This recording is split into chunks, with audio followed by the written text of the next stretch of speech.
This video is the first video looking at the overcoming of the fear of public speaking.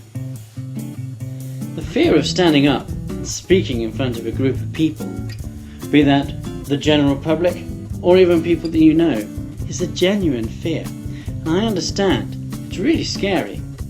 It's also known as glossophobia, and believe it or not, 74% of people suffer from speech anxiety, and that is talking in large group situations.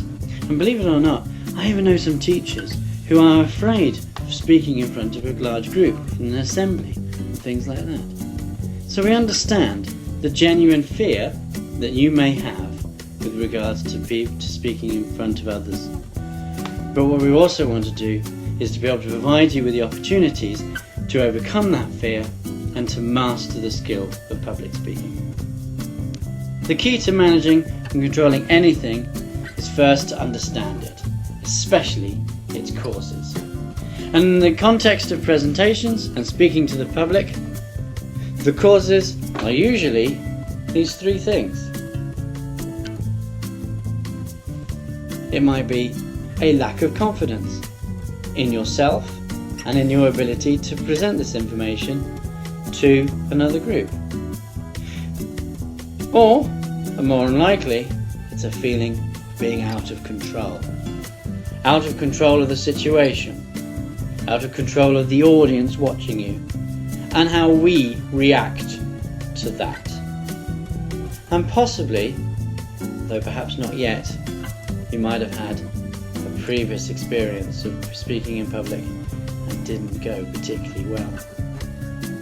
Now, all of these three things contribute to our fear of public speaking.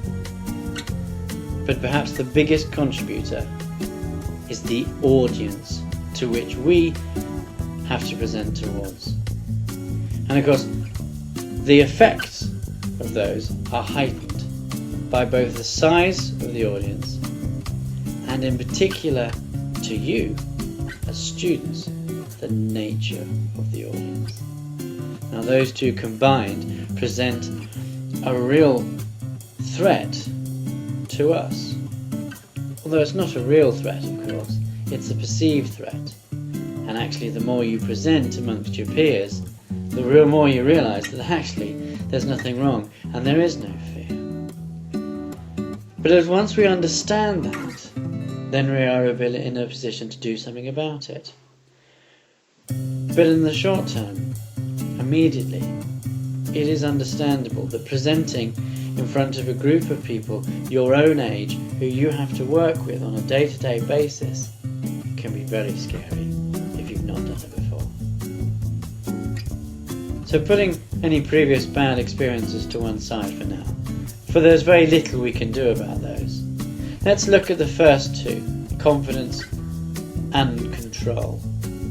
These are two big factors in our fear of public speaking, and they tend to come from two things which are actually very easy to deal with. The first one is inadequate preparation for your presentation, and the second one, perhaps a little harder to do something about, is the fact that we have little experience in presenting.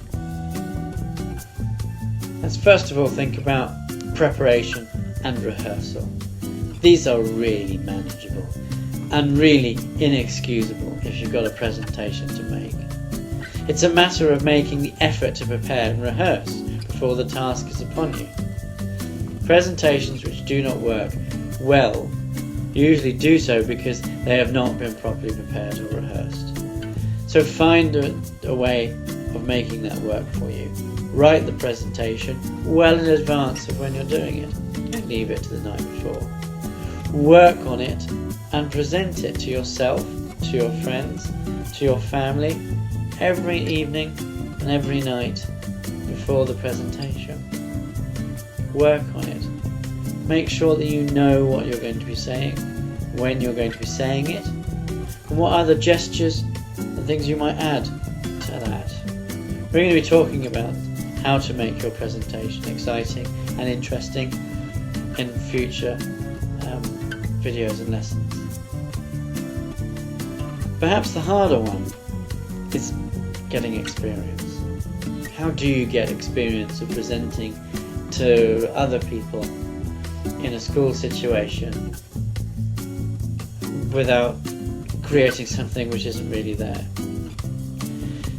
But experience can be gained from all sorts of opportunities, from all sorts of times. And the best way, the easiest way to do that, is to make sure that when there is a question asked in class, is that you put your hand up and that you express your opinion and your answers. The more times you do that, the more times you realise that actually talking in front of a class isn't very difficult. Actually, if you have one or two answers to give, it's not very difficult. Could that then be expanded and extended to saying a paragraph? To then 1 minute talk, then 2 minutes talk, and then an entire presentation? Actually, no, there is no hardship about that. Actually, the more you do present in front of your class, the more you realise that actually it isn't very difficult at all. Now, in future videos, we're going to be thinking about how you can make your presentations more interesting, both in terms of your voice and in terms of what you do with your body. But for now, I want you to reflect on how we can overcome our initial fear of public speaking.